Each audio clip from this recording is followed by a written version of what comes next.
ஈரானின் அணுசக்தி தளங்களை அமெரிக்க ராணுவம் தவிர்த்து தாக்குதலை நடத்தியிருப்பதாக பேசப்பட்டு வருகிறது. இது குறித்து வெளியான செயற்கைக்கோள் படங்கள் வெளியானதை தொடர்ந்து இது பேசுபொருளாக மாறியிருக்கிறது. அணு ஆயுத தயாரிப்பில் தீவிரமாக உள்ளது என கூறி ஈரான் மீது இஸ்ரேல் கடந்த 13 அன்று தாக்குதல் நடத்தியது.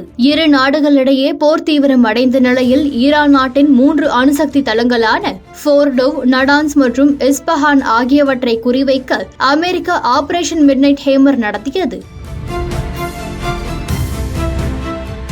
இது ஈரானுக்கு கோபத்தை ஏற்படுத்தியுள்ளது. அமெரிக்காவின் தாக்குதல்களுக்கு பதிலடியாக கத்தாரில் உள்ள அமெரிக்க விமானப்படை தளத்தின் மீது ஏவுகணைகளை வீசி ஈரான் பதிலடி கொடுத்தது.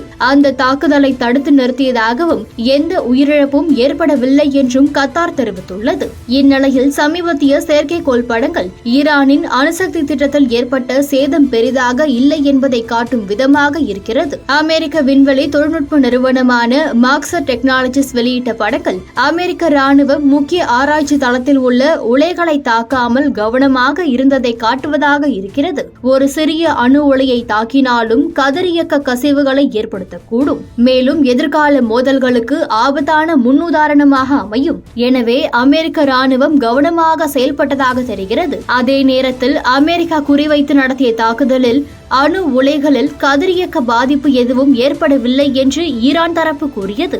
ஈரானின் அணுசக்தி திட்டத்திற்கு எதிராக நடந்து வரும் தாக்குதல்கள் குறித்து விவாதிக்க IAEA ஆளுநர் குழு ஆஸ்திரிய தலைநகரில் ஒரு அவசர கூட்டத்தை கூட்டி இது குறித்து விவாதித்தது. ஈரான் தனது அதிக செறிவூட்டப்பட்ட யுரேனிய கிடங்கின் தற்போதைய இருப்பிடத்தை வெளியிட வேண்டும் என்று ஆய்வாளர்கள் இப்போது கோருகின்றனர். இதற்கிடையில் ஈரானின் அணுசக்தி தளங்கள் மீதான அமெரிக்காவின் தாக்குதல் குறித்து தற்போது வெளியாகியுள்ள செய்தி கவனிக்கத்தக்கதாக மாறியிருக்கிறது.